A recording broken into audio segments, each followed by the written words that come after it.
Muy buenas tardes. Me presento, mi nombre es Jonathan Llerense Gutiérrez y el día de hoy estoy participando en el 11º Foro Internacional de Especialistas en Ciencias Humanísticas y Sociales, presentando el tema de aspectos que influyen en la habilidad oral en las primeras etapas del aprendizaje de clases de inglés como lengua extranjera. Este trabajo se desarrolla en colaboración con el Cuerpo Académico Consolidado de Paradigmas Educativos en Enseñanza de las Lenguas. Colaborando en dicho trabajo también están la doctora Mayra Eugenia Culebro Mandujano y el doctor Gabriel Llaven Coutinho. Para comenzar, tenemos que analizar ese contexto de lenguas. Recordemos que el habla es una de las primeras habilidades que desarrolla el ser humano desde etapas tempranas. Esto quiere decir desde la infancia o incluso antes. Cuando un ser humano empieza a hablar, empieza a producir palabras, pedazos de palabras, con el objetivo de satisfacer diferentes necesidades básicas. Ahora, llevemos esta idea al contexto de la enseñanza y el desarrollo de habilidades de lenguas extranjeras. Los docentes, investigadores, lingüistas conllevan una parte crucial para el desarrollo de estas, ya que es gracias a ellos en el que se propician las diferentes situaciones adecuadas para que los alumnos pongan en práctica la habilidad oral en el contexto escolar. Y de la misma manera, investigadores y lingüistas son los que desarrollan los diferentes métodos de aprendizaje o estrategias por las cuales los alumnos pueden poner en práctica de manera más efectiva un idioma. Para continuar, vamos a analizar qué es la comunicación.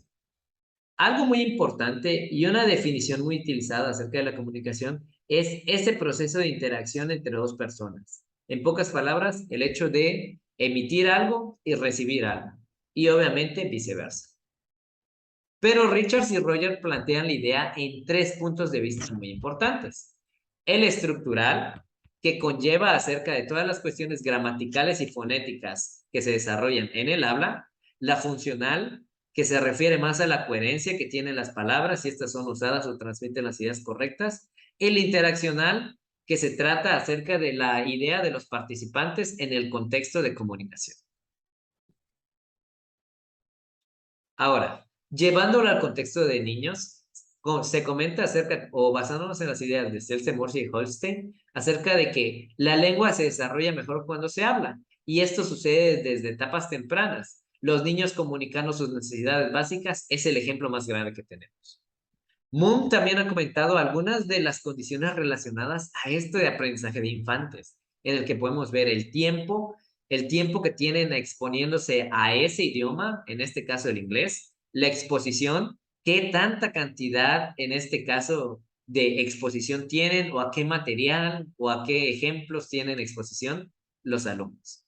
La necesidad, los motivos personales por los cuales se estudia o se practica la lengua, la variedad. Esto viene en relación con el último punto acerca de los ejemplos. ¿Qué tantas palabras podemos aprender? ¿Qué tantas frases? ¿Qué tantas situaciones se pueden presentar en las cuales los alumnos pongan en práctica estos ejemplos? Cuando hablamos de los ejemplos, ya entramos en la cuestión del vocabulario.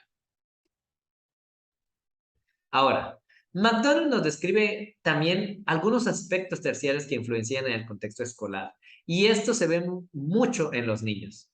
Uno de ellos es el currículum. Recordemos, pues, que en instituciones privadas o públicas se tiene que desarrollar un cierto currículum el cual cubra las necesidades o los objetivos escolares. Ahora también, el contexto de la escuela. Factores como las instalaciones también juegan un rol crucial en el desarrollo o la práctica de la habilidad oral, así como también las expectativas sociales que se tienen por parte de familiares, en este caso, o amigos, puede propiciar o puede obstaculizar el desarrollo o la práctica oral. Las evaluaciones, que son una manera en la que, pues, con válgame la redundancia, se evalúa el desempeño, ya sea de las múltiples habilidades que se tienen de un idioma.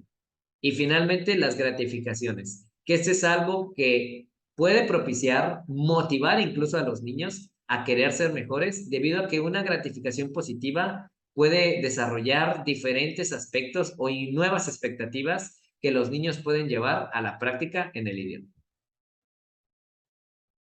Ahora bien, Oxford también nos menciona ciertos factores intrínsecos en cuanto a la habilidad oral en los niños. Uno de ellos ya lo había mencionado relacionado a, a las gratificaciones, que es la motivación. Los niños se encuentran mucho más motivados cuando hay gratificaciones, cuando hay un premio de por medio. También la cuestión del género. Niños y niñas trabajan de diferente manera. Las niñas, en este caso, de acuerdo o basándonos en algunos estudios, se ha visto de que desarrollan quizá una mayor comprensión o madurez antes que los niños, lo cual puede propiciar quizá una mejor práctica o incluso retención de habilidades, ya sea orales o incluso de vocabulario. El trasfondo cultural que nos habla acerca de el lugar en el que se desarrollan los niños, el contexto familiar. Esto puede desarrollar o fomentar las buenas prácticas, incluso valores en los niños para aprender. Las actitudes y las creencias que vienen muy relacionadas acerca de qué actitudes desarrollan los niños, ya sea que traigan de casa o en este caso que se fomenten en el salón de clases. Y eso también conlleva a desarrollar nuevas creencias. Creencias como yo puedo, es sencillo, el inglés no es tan difícil. Ese tipo de creencias se pueden generar basándonos también en las actitudes y el trasfondo cultural de los infantes. Y finalmente, el estilo de aprendizaje. Recordemos que los alumnos pueden tener diferentes maneras de aprender. En el contexto o la situación oral, estos se pueden propiciar o pueden motivar una imagen, un sonido, una canción. Puede hacer que los alumnos conlleven más, de manera más eficaz, este proceso comunicativo. Ahora, para cerrar con esto, recordemos que la habilidad oral de los niños en el salón de clases es un aspecto muy relevante y es un aspecto que se ve influenciado tanto por factores internos como factores externos de nuestro salón de clases. El docente, el aula en el que se desarrolla, los amigos o las personas con las que se lleva, son solo algunos ejemplos que podemos citar. Es importante reconocer que dichos aspectos propician una práctica más efectiva y es relevante para los docentes en este caso tener en cuenta y consideración que en etapas tempranas el reconocer los múltiples aspectos que pueden influenciar la habilidad oral en los niños es de suma importancia y es algo que se debe llevar mucho más a la práctica más recurrente desde estos niveles de educación. Con esto podemos dar por terminada esta presentación. Les agradezco mucho el tiempo y les deseo un excelente día. Hasta luego.